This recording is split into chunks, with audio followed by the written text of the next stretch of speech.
Yeah, I still want to try to get this video in before the sun actually does completely set. It's already about like below the horizon. It's getting dark. I wanted to kind of make a video, something pertaining to the video that I just watched. I was gonna make a reaction to it and all that stuff. The Linkin Park, one more light video, and I believe my other video was actually better. I should have just kept going. It was a little bit long, but I should have just kept it. It was a little bit funnier, that's why. I mean, I'm going to try to make it just straightforward, as straightforward as I can. It's a very emotional song. Like, by itself, it's emotional, but when you put that video montage that's there, that just adds so many different layers to it. Like, not only his past, his present, and maybe even possibly what the future could have held, if you really think about it. It's like so many things wrapped up into one, and it shows you not only just how much of a awesome person somebody like Chester was, like an individual like him, but not only him, like the band as a whole, like their camaraderie, their family-like setting, or their, it was just genuine, really genuine and authentic, That's what it really was, And there's a lot of things out there, but this, I don't know, I had a hard time holding back tears. I did have some tears there for a second. I was weeping. I was like, holy, like, it's real. And, yeah, so I would encourage anybody to go watch that video. Check it out. My arm's starting to get tired because I'm actually holding this camera up. I'm just holding my phone up. I'm not doing the whole tripod thing. I don't have an official setup or an official, whatever you want to call those things. So I'm going to hold my arm a little bit here. Because for real, it does get tired. Yeah, usual spot for talking, walking, getting dark. I don't know, I just want to wrap it up. Say it was a great video, very emotional video. I probably won't really go back to that song very often, but I probably will. I mean, I like singing it. I mean, I like, watching that video. Eventually, it won't have that kind of reaction after you've watched it so many times. You'll probably still have some sort of emotional reaction still, but I definitely don't recommend that if you're on like some sort of a high, you're like happy and all that stuff, to go and watch something like that. Or especially if you're already low, just, I would leave it, but that's just me personally.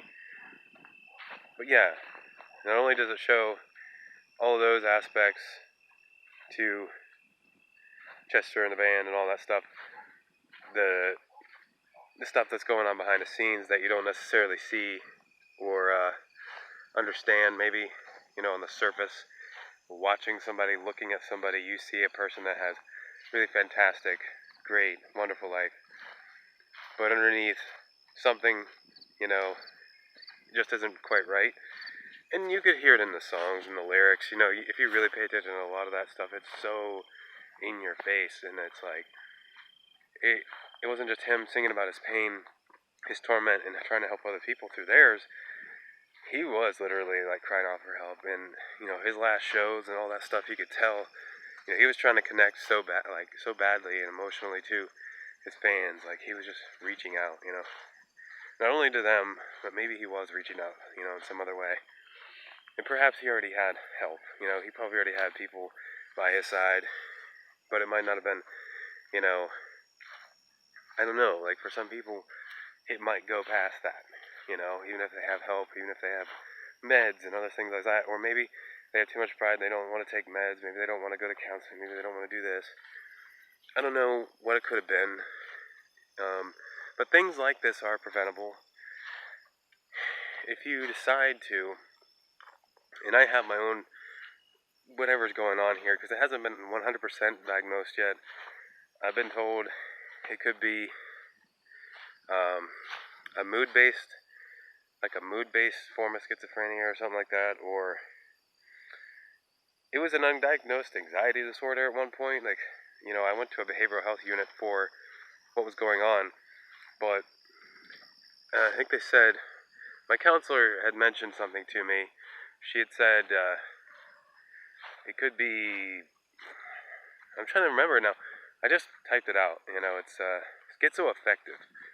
So it's schizoaffective, and it's a mood-driven. It's primarily a mood-driven form of schizophrenia, which is like you're in certain moods. You might be down, you might be depressed, and then you might feel like there's like things happening that aren't real. You have distorted realities, voices, imaginary things, and that seems like it's pretty close to what really did happen. If you look at some of my earlier videos, I did have a full-on mental breakdown of some sort. I've also done heavy, I've had some marijuana usage in my past, some other drugs and stuff, but, that's not the point. The point really is, you do need to seek out help, whatever you have going on, no matter what, whether you think you're the strongest person in the world. Some people do think that, like, they can just get through it, they can just walk, don't have to go to counseling and stuff. I thought that at one point too. But eventually, it catches up to you. So what I recommend is seek help now. If you're having any kind of thoughts of hurting yourself, any suicidal thoughts, anything, just really messed up thoughts, and seek help. Remember, a friend, family member, counselors, behavioral health units, or God, Jehovah.